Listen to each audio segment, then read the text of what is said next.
அனைவருக்கும் வணக்கம். நம்ம இதில் என்ன பார்க்க போறோம்னா மெட்ராஸ் ஹைகோர்ட் எக்ஸாமுக்கு பயனுள்ள வகையில் basic knowledge in computer. So இந்த பேசிக் நாலேஜ் இன் கம்ப்யூட்டருக்கு நம்ம வந்து பள்ளி பாட புத்தகத்தில் எந்தெந்த லெசன் படிக்கணும், எந்த புக்கில் நம்ம படிக்கணும், இதில் வந்து முழுமையான மதிப்பெண்கள் வந்து நம்ம எப்படி எடுக்கணும் அப்படின்றத இதில் நம்ம பார்க்க போகிறோம். ஸோ கண்டிப்பாக வந்து மெட்ராஸ் ஹைகோர்ட் எக்ஸாம்லாம் அப்ளை பண்ணி படிச்சுட்டு இருப்பீங்க. ஸோ கண்டிப்பாக இந்த வீடியோ ரொம்ப யூஸ்ஃபுல்லாக இருக்கும். இது வந்து பார்த்தீங்கன்னா நம்மளுடைய புதிய யூடியூப் சேனல் மறக்காம வந்து சப்ஸ்கிரைப் பண்ணி ஃபாலோ பண்ணிக்கோங்க. சரி, ஓகே, நம்ம ஃபஸ்ட்டு அதை ஸ்டார்ட் பண்ணிக்கலாம். மெட்ராஸ் ஹைகோர்ட் எக்ஸாமை பொறுத்த வரைக்கும் நமக்கு ஜென்ரல் நாலேஜை பொறுத்த வரைக்கும் உங்களுக்கு தெரியும் 75 கொஸ்டின் கேட்பாங்க இல்லையா. 75 கொஸ்டின் கேட்பாங்க. இதில் 5வது பாயிண்டாக பார்த்தீங்க அப்படின்னா பேசிக் நாலேஜ் இன் கம்ப்யூட்டர்ஸ் அப்படின்னு சொல்லி கொடுத்துருப்பாங்க. ஸோ அடிப்படையில் வந்து பேசிக்காக நமக்கு வந்து கம்ப்யூட்டரை பற்றி தெரிஞ்சிருக்கணும், பேசிக் கம்ப்யூட்டர் நாலேஜ் அப்படின்றது தான். இதில் எத்தனை கேள்விகள் கேட்பாங்கன்னு சரியாக நம்மளால் எக்ஸாக்டாக சொல்ல முடியாது. பட் இருந்தாலும் கூட இதுக்கு முன்னாடியெல்லாம் ஒரு 3 கேள்வி 4 கேள்விலாம் கேட்டிருக்காங்க. அப்போ வந்து பார்த்தீங்கன்னா மொத்தமே வந்து பொதுறிவு 50 கொஸ்டின் தான் கேட்டிருக்காங்க. இப்போ 75 கொஸ்டின்றதுனால மேபி வந்து ஒரு 5 கொஸ்டின் வரலாம். கம்ப்யூட்டர் பேசிக் கம்ப்யூட்டர்லேருந்து உங்களுக்கு மினிமம் ஒரு 5 கொஸ்டினாவது வருன்றது என்னோட எதிர்பார்ப்பு. அதுக்கு மேலே 1 2 3 அப்படி 6 7 எப்படினாலும் வரலாம் ரைட்டா.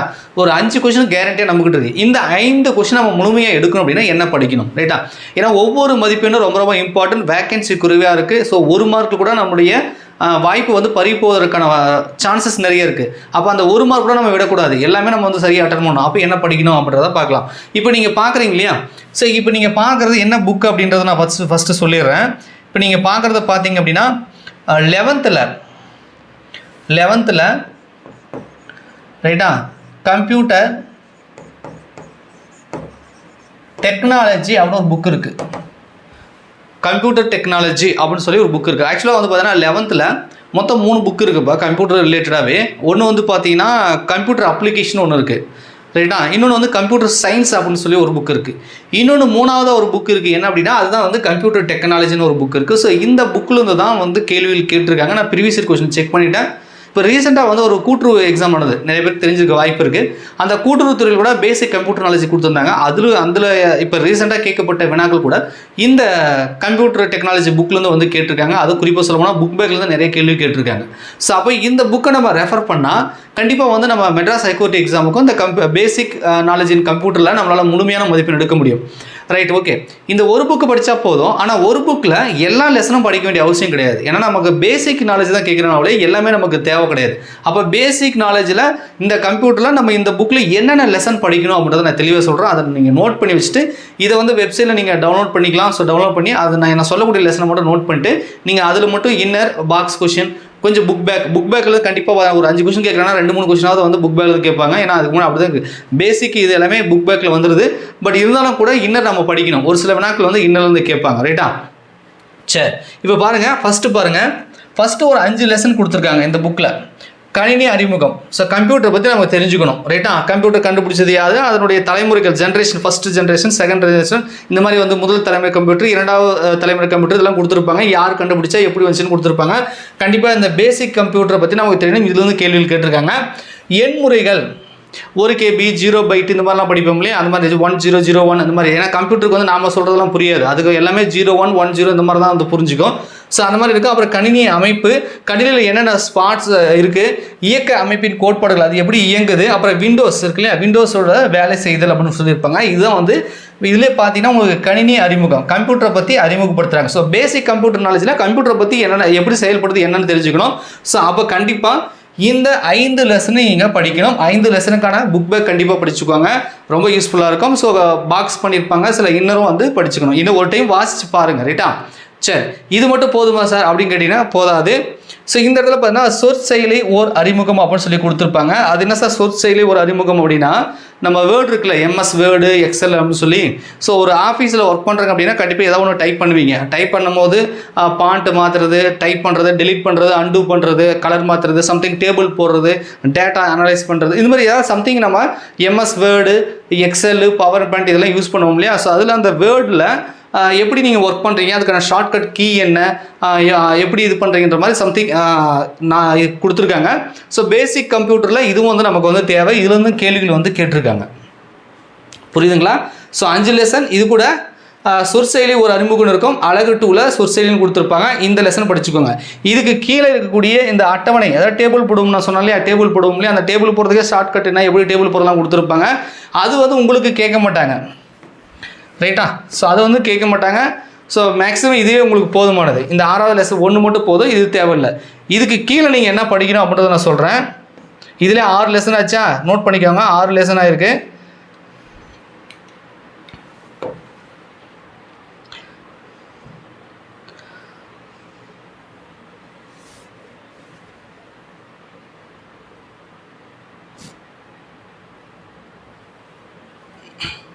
ஸோ கடைசியாக பார்த்தீங்கன்னா உங்களுக்கு அலுவலக தானியங்கி கருவிகள் அப்படின்னு சொல்லி போட்டிருப்பாங்க.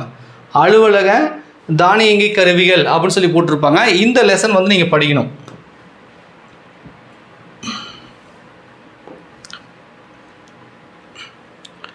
ஸோ இங்கே பாருங்கள், அலகு 4ல் அலுவலக தானியங்கி கருவிகள். நம்ம ஒரு பேசிக்காக வந்து ஒரு கவர்மெண்ட் ஆஃபீஸர் அப்படின்னா கவர்மெண்ட் வேலைனாலே ஒரு ஆஃபீஸில் வேலை பார்க்குறோம், ரைட்டாக? ஒரு ஆஃபீஸில் வேலை பார்க்குறோம், அதுதான் அலுவலக தானியங்க. ஒரு ஆஃபீஸில் வேலை பார்க்கும்போது வெறும் நம்ம வந்து கம்ப்யூட்டர் மட்டும் யூஸ் பண்ண மாட்டோம். அந்த கம்ப்யூட்டருக்கு ஒரு இன்டர்நெட் கனெக்ஷன் கொடுத்துருப்பாங்க, ஒரு மெயில் பண்ண வேண்டியதாக இருக்கும். ஸோ இல்லை 2-3 கம்ப்யூட்டர் வந்து ஜாயின் பண்ணியிருப்பாங்க. ஸோ அதெல்லாம் வந்து பார்த்தீங்கன்னா அது ஒரு இணைப்பு. இப்போ நீங்கள் வந்து இன்டர்நெட் யூஸ் பண்ணுறது மட்டும் இல்லை, ஒரு 10 கம்ப்யூட்டர் ஒன்றா இணைச்சிருக்காங்க ஒரு சர்வர் கூடனா, அது வந்து நம்ம சொல்லுவோம் இல்லையா, லேன் WN இது மாதிரிலாம் சொல்லுவோம் இல்லையா, ஒரு நெட்வொர்க்கு. ஸோ அது சம்மந்தமாகவும் வந்து கேட்டிருக்காங்க, ரைட்டா? அப்போ கணிப்பொறி வலை அமைப்பு, கணிப்பொறி வலையமைப்பு எப்படி கம்ப்யூட்டர், ஒரு கம்ப்யூட்டர் இன்னொரு கம்ப்யூட்டர் எப்படி இணைக்கிறாங்க, இன்டர்நெட்டில் எப்படி வந்து ஜாயிண்ட் ஆகுது, ஹோஸ்ட் பண்ணுறாங்க, எப்படி வந்து சர்வர் கூட வந்து கனெக்ஷன் பண்ணுறாங்க, எப்படி நமக்கு வந்து டேட்டா வந்து வருது அப்படின்னு கேட்டிருக்காங்க. இது வந்து பேசிக்காக வந்து நமக்கு கேட்டிருக்காங்க. இது வந்து கொஸ்டின்கள் வந்திருக்கு. இணையம் மற்றும் மின்னஞ்சல், இமெயிலை பற்றி கேள்விகள் கேட்டிருக்காங்கப்பா. இமெயில் பற்றி கண்டிப்பாக வந்து கேள்வி கேட்டிருக்காங்க. இப்போ இணையம்னா வெப்சைட், www என்ன, HTTPனா என்ன, யூஆர்எல்னா என்ன, சம்திங் அந்த வெப்சைட்டு வந்து வெப்சைட் இமெயில். இப்போ வந்து பார்த்தீங்கன்னா எல்லாமே டெக்னாலஜி, எல்லாமே வந்து இன்டர்நெட்டு, எல்லாமே நம்ம மொபைல் கம்ப்யூட்டர் எல்லாமே ஆன்லைனில் தான் பார்க்குறோம். ஸோ அப்போ வந்து கண்டிப்பாக நமக்கு வெப்சைட் பற்றி தெரியணும், மின்னஞ்சல் இமெயிலாம் என்னென்னு தெரியணும் இல்லையா? ஸோ அப்போ இதை பற்றியும் கேள்விகள் கேட்டிருக்காங்க. ஸோ அடுத்தது கணிப்பொறியியல் தமிழ், கம்ப்யூட்டரில் தமிழ் பாண்ட்டு, தமிழ் இப்போ நம்ம தமிழ்நாட்டில் ஏதாவது கம்ப்யூட்டர் சம்மந்தமான அந்த இது என்ன கொடுத்துருக்காங்க. ஸோ அந்த மாதிரி விஷயங்கள் கொடுத்துருக்காங்க. இந்த 3 லெசன், அதாவது ஃபஸ்ட்டு இந்த 2 லெசன்லேருந்து அதிகமாக வந்திருக்கு. இதில் கேள்விகள் வரலை, பட் கேள்விகள் வரனாலும் இதுவும் சேர்த்து படிச்சுக்குவாங்க, ரைட்டா? இது சும்மா ஒரு குட்டி லெசன் தான், ஒரு 3 பேஜ் கூட இருக்காது, ஒரு 3-4 பக்கம் தான் இருக்கும். ரொம்ப சின்ன லெசன், இதுவும் வந்து சேர்த்து படிச்சுக்குவாங்க, ரைட்டா? அப்போ அழகு 4ல் மொத்தம் 3 லெசன் படிக்கிறீங்க. அழகு 4ல் 3 லெசன். அழகு 1ன்னு சொல்லிச்சுல ஃபஸ்ட்டு ஸ்டார்டிங்கில், அதில் ஒரு 5 லெசன் இருக்கும்.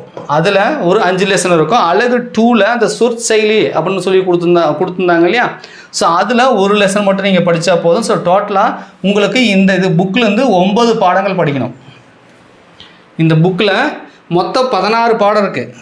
ஒட்டு மொத்தமாக எத்தனை பாடம் இருக்குது? ஒட்டு மொத்தமாக 16 பாடங்கள் இருக்குது. இந்த 16 பாடத்தில் நீங்கள் 9 பாடங்கள் படிச்சிங்கனாலே நம்ம மெட்ராஸ் ஹைகோர்ட்டுக்கு பேசிக் இதை வந்து போதும், ரைட்டா? சரி, இதை வந்து நான் என்ன பண்ண போகிறேன்னா, நம்மளுடைய டெலிகிராம் சேனலுக்கான லிங்க் வந்து டிஸ்கிரிப்ஷனில் கொடுக்குறேன். இந்த 9 பாடம் மட்டும் கட் பண்ணி உங்களுக்கு வந்து நான் PDF கொடுத்துட்றேன். நீங்கள் அந்த நம்ம டெலிகிராம் சேனலில் ஜாயின் பண்ணி டவுன்லோட் பண்ணிக்கோங்க.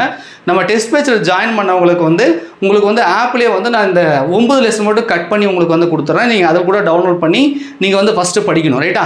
அதே மாதிரி நான் வந்து பேசிக் கம்ப்யூட்டர் வந்து உங்களுக்கு டெஸ்ட் கொடுக்குறதா சொன்னால் கிட்டத்தட்ட 100 கொஷின் வந்து உங்களுக்கு டெஸ்ட் கொடுக்குறதா சொல்லியிருக்கேன். ஸோ 100 கொஷின் நான் ரெடி பண்ணிட்டேன். 100 கொஷின் வந்து நான் ரெடி பண்ணிட்டேன். ஸோ இப்போ இந்த PDF வச்சு நீங்கள் படிச்சுட்டு தான் நான் வந்து இப்போ டைப்பிங் கொடுத்துருக்கேன்.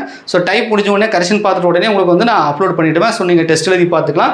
ஒரு 100 கொஷின் வந்து இதில் டெஸ்ட் எழுதி பார்க்குறீங்கன்னா உங்களுக்கு பேசிக் கம்ப்யூட்டரை பற்றி ஓரளவுக்கு உங்களுக்கு தெரிஞ்ச மாதிரி இருக்கும். ஸோ புக்கை படிங்க, நான் சொன்ன 9 பாடத்தை படிங்க, ஒரு 100 கொஷின் வந்து டெஸ்ட் எழுதி பாருங்கள். கண்டிப்பாக உங்களால் வந்து இந்த பேசிக் கம்ப்யூட்டரில் வந்து உங்களால் முழுமையான மதிப்பெண் வந்து எடுக்க முடியும். ஸோ அப்போ இந்த வீடியோ மூலிமா நம்ம மெட்ராஸ் ஹைகோர்ட் எக்ஸாமுக்கு பேசிக் நாலேஜ் இன் கம்ப்யூட்டருக்கு என்ன படிக்கணும், எந்த புக்கில் என்னென்ன லெசன் படிக்கணும் அப்படின்ற ஒரு ஐடியா கிடைச்சிருக்கும். கண்டிப்பாக உங்களுக்கு ரொம்ப யூஸ்ஃபுல்லாக நம்புகிறோம். ஸோ யூஸ்ஃபுல்லாக இருந்துச்சுன்னா மறக்காமல் லைக் பண்ணுங்கள்.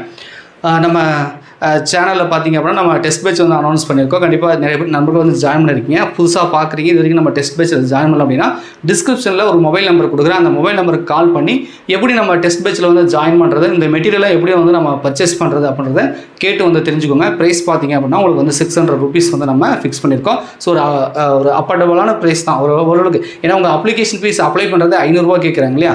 ஸோ அப்போ நம்ம மெட்டீரியலும் கொடுக்குறோம், உங்களுக்கு யூனிட் வைஸ் டெஸ்ட்டும் நம்ம கொடுக்குறோம். ஸோ இந்த மாதிரி விஷயங்களுக்கு டெஸ்ட்டு மெட்டீரியல்லாம் கலெக்ட் பண்ணி கொடுக்குறோம். ஸோ கண்டிப்பாக யூஸ்ஃபுல்லாக இருக்கும். வந்து நீங்கள் ஜாயின் பண்ணிக்கோங்க, ரைட்டா? டிஸ்கிரிப்ஷனில் மொபைல் நம்பர் இருக்குது, அதை வந்து கால் பண்ணி கேளுங்க, ஓகேவா? சரிப்பா. ஸோ இப்போ அந்த கம்ப்யூட்டர் என்ன அப்படின்னா ஒரு ஐடியா கிடைச்சது. ஸோ இதே மாதிரி ஒவ்வொரு டாப்பிக்காக உங்களுக்கு என்னென்ன படிக்கணும், எப்படி இந்த எக்ஸாம் ப்ரிப்பேர் பண்ண அடுத்தது வீடியோக்கள் கொடுக்குறேன். ஸோ மறக்காம நம்ம சேனலை வந்து சப்ஸ்கிரைப் பண்ணிக்கோங்க. நன்றி, வணக்கம்.